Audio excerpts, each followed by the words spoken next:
Sastra Jendra Hayuningrat Pangruatingdiul merupakan ilmu yang terkenal dalam lakon pewayangan yang penuh lika-liku antara asmara, tugas dan ilmu kaweruh. Tokoh sentral dalam pewayangan tersebut adalah Resi Wisrawa dan Dewi Sukesi. Dewi Sukesi merupakan putri dari Prabu Sumali yang memasuki masa nikah.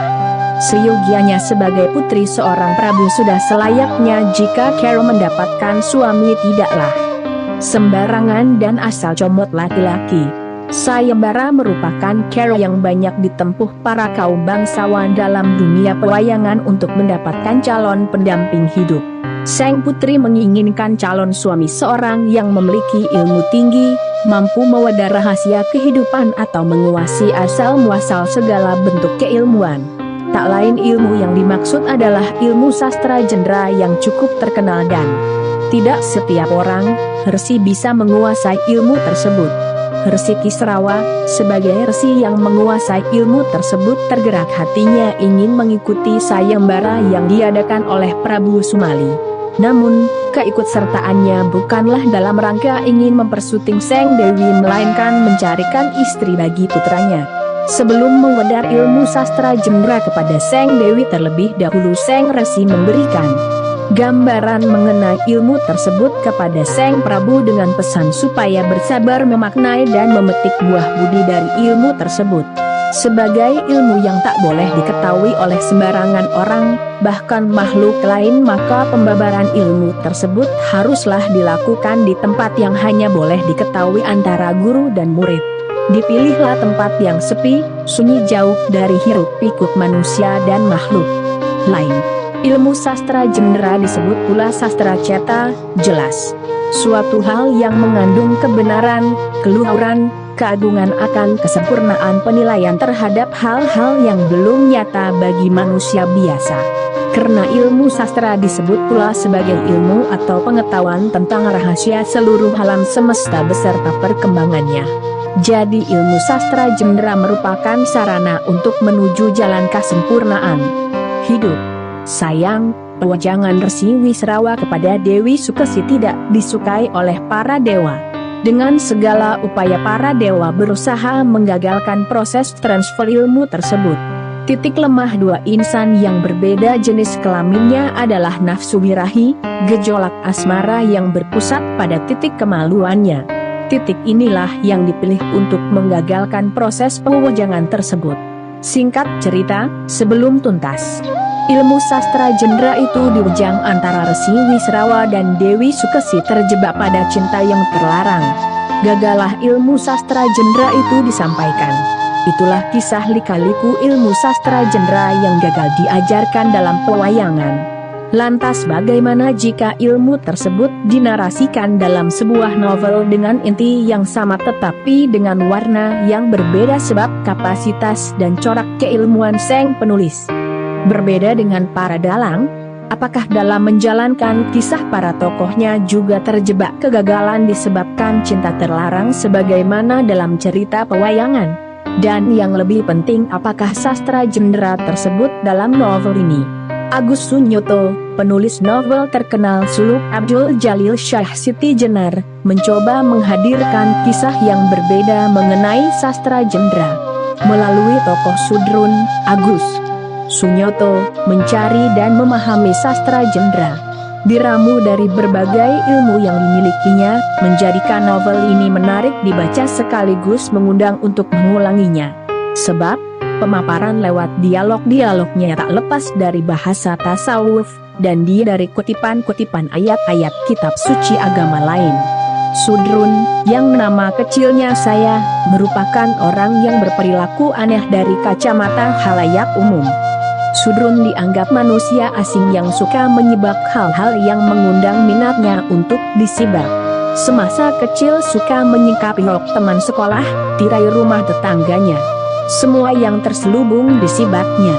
Anehnya lagi, wajah yang dimiliki Sudrun tidak seperti manusia umumnya melainkan mirip kera alias Hanuman. Berkat kesudruanannya, malah Sudrun berkesempatan untuk mencari, menemukan dan mengalami hal-hal yang selama ini dipandang hanya dongeng belaka, cerita yang berputar dari mulut ke mulut.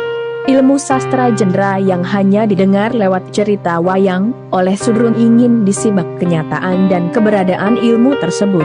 Inilah awal mula petualangan Sudrun ketika mencari ilmu ceta demi menyempurnakan perjalanan hidup menuju Sangkan Paraning Dumadi.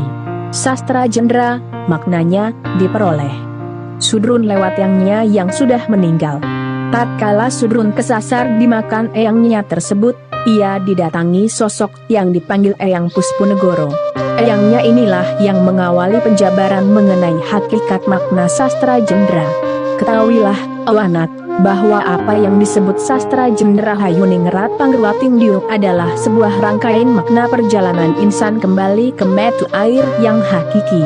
Itulah ilmu Sangkan Paraning Dumadi yang telah diajarkan Kang Jeng Sunan Kalijaga, Kang Jeng Sunan Giri, Kang Jeng Syekh Siti Jenar, Kang Jeng Sunan Gunung Jati. Ajaran sastra genre Hayuningrat Pangruating Diuk sendiri terpilah menjadi 3 buana-buana yang disebut Triloka. Hal 88. Ketahuilah, anak, bahwa apa yang disebut Diu adalah hakikat manusia yang terseret pada kodrat-kodrat rendahnya untuk melekatkan diri pada wadah dengan nafsu-nafsu yang melingkupinya. Manusia yang seperti ini akan mengorbankan apa saja untuk kepentingan akunya. Hal 89. Karena itu, bocah, setiap manusia wajiblah meruat diunya dengan sastra pangruat agar dia bisa menjadi Rajendra Hayuningrat atau Khalifatul fil Ardi yang tiada lain adalah hal insaan al-kamil. Rajendra Hayuningrat tidak lain berarti raja atau khalifah atau wakil al-malik, yaitu raja di dunia yang mewakili maharaja di raja alam semesta.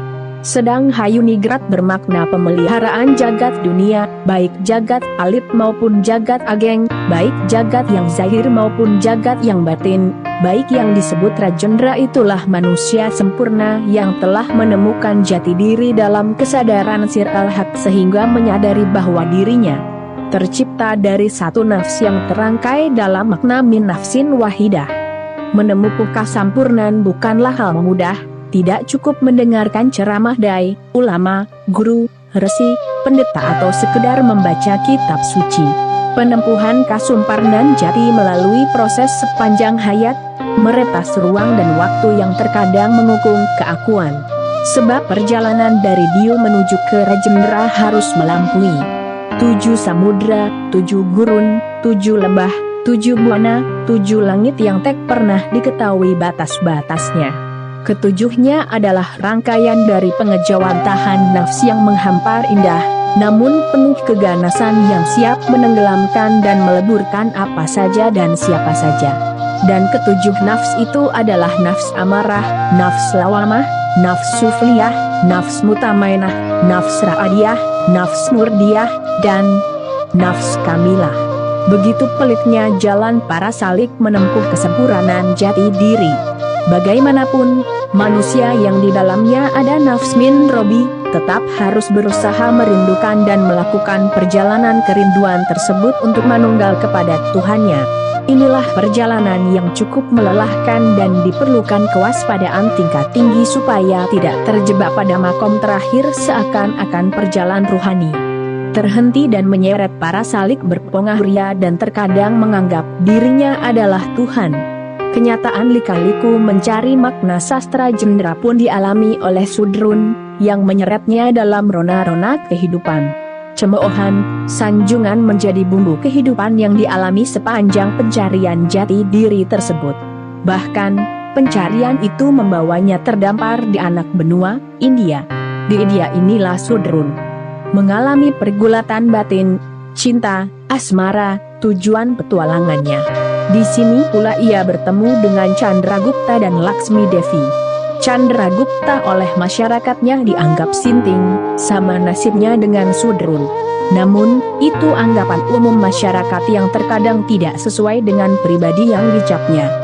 Chandragupta, di kedalaman batinnya, dalam keluasan ilmunya, kezuhudan sikapnya dan kepasrahan jalannya, merupakan manusia pilihan yang sengaja menyukai dan tidak menyukai dengan cara hidupnya.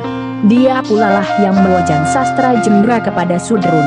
Laksmi Devi, perempuan yang berumur tahun 2025 tahun tetapi belum menikah, adalah anak seorang saudagar kaya tetapi sombong dan suka memerintah. Pertemuan dengan Sedrun merupakan awal perubahan dengan dirinya.